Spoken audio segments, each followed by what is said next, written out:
Hey guys, and welcome to this video where I'm going to show you how to do gel extensions with tips. So I'm going from that set to this set right here, and that old set was just some white nail polish. So I removed that with acetone and a lint-free wipe, and then I'm going to go straight in with my cuticle bit. So this is going to be at 5,000 RPMs. I'm going to go from right to left, and then once I am finished going from right to left, I'm going to switch it, go in reverse and go from left to right. So this just pushes back the eponychium and exposes all that new growth and takes that dead skin that's left when the nail starts to grow out. So yeah, I'm using my Melody Susie e-file here. I've had it for about 3 or 4 years now, and it's the Scarlet e-file, and it's working perfectly. So I highly recommend it if you want an affordable e-file.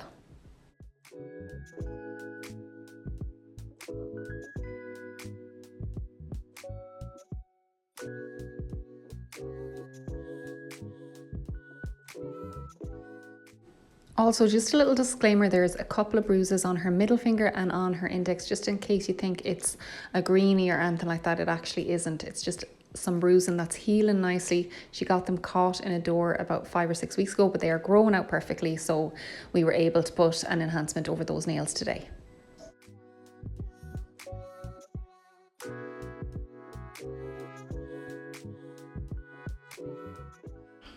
Now we're going to go in to applying the tips. So I'm using these medium coffin tips that I got from Amazon. You can also get them on AliExpress.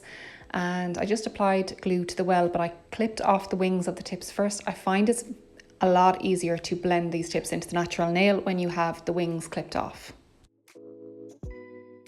So just cleaning up a little bit of extra glue there with a lint-free wipe, and I'm going to go in and grab my tip cutter. So these are going to be quite short extensions, and I'm going to go as close to the free edge as possible with adding a bit of length, if that makes sense. And yeah, they're going to be nice and short extensions, but they still make such a difference because her natural nail was so short. So yeah, they ended up really cute. I love the shape, and those coffin tips are so good for making a nice little tapered square.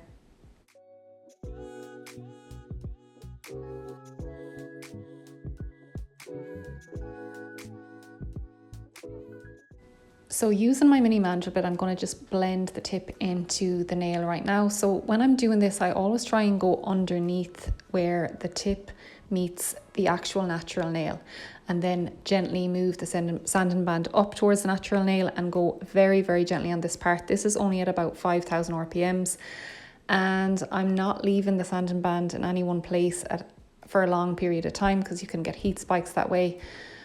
If you can see what I'm doing there, I'm just gently going up near the natural nail. It will blend this way as well. You don't have to go really forceful to blend the tip. Just kind of take your time, as if you're working on when you see lifting on the nail. You kind of go underneath and down from the lift, and you don't go directly on top of it. I do the same thing when I'm blending a tip.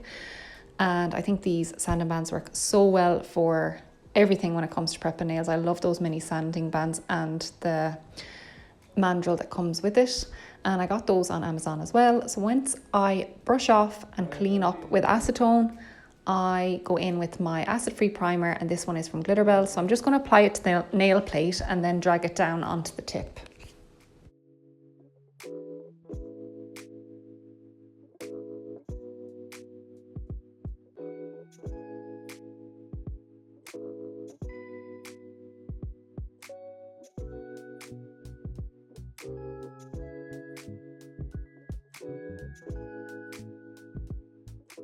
Now I'm going to go in with Madame Glam's pink builder gel, and I did one thin layer as well of this off camera and I cured it. And now I'm going to go in with my building layer. So I picked up a bigger bead onto the brush. This is a number 6 oval gel brush, and as you can see, I just applied it to the top of the nail near enough to the cuticle without flooding, and I'm just going to float it down the nail from side to side, and just gently. I'm not kind of being rough with the gel. I'm just pulling it down to the end of the nail, and then I kind of have a little look, decide I need a little bit more gel, which is perfectly fine. I'm going to add that to the center and gently try and give the gel some shape. So this gel is really self-leveling. It's so nice to work with.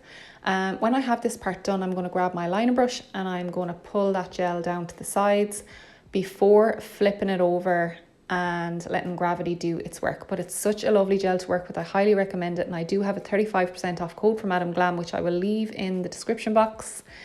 And yeah, it will bring you directly to the website and will be applied at checkout if you choose to use it. So again, I'm going to do the same thing here with this nail, and I'm going to go in with my bigger bead. I've already done a thin layer of gel and cured it, and this is my building layer. So I'm just going to go in with my bigger bead and float it down the nail, doing the exact same steps as that first nail. If you're enjoying this video, guys, please consider subscribing, and don't be afraid to comment down below any questions that you have about any products or any of my techniques in this video, and I'll get back to you as soon as possible.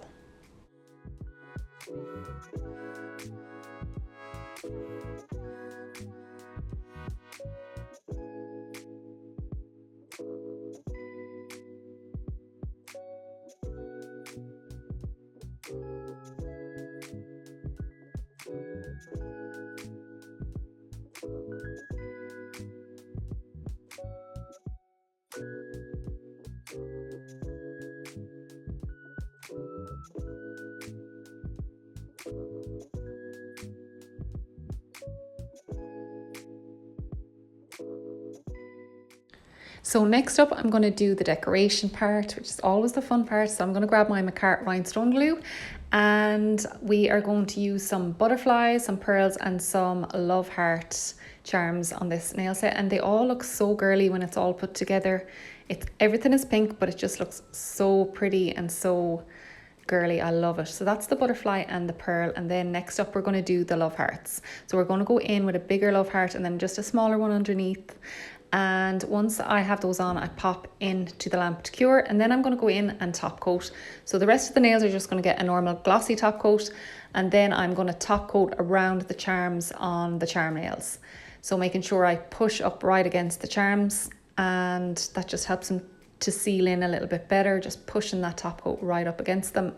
And I'm going to top coat over the pearl and around the butterfly. I'm also going to use a liner brush just to make sure that I get the top coat everywhere, so it just doesn't look uneven when it comes out of the lamp. So that is pretty much it, guys. Thank you so much if you made it this far, and I will see you in videos very like this soon. This is a last view of those nails outside in the natural light. They came out so cute. I love them. Thank you so much, and I'll see you in the next one.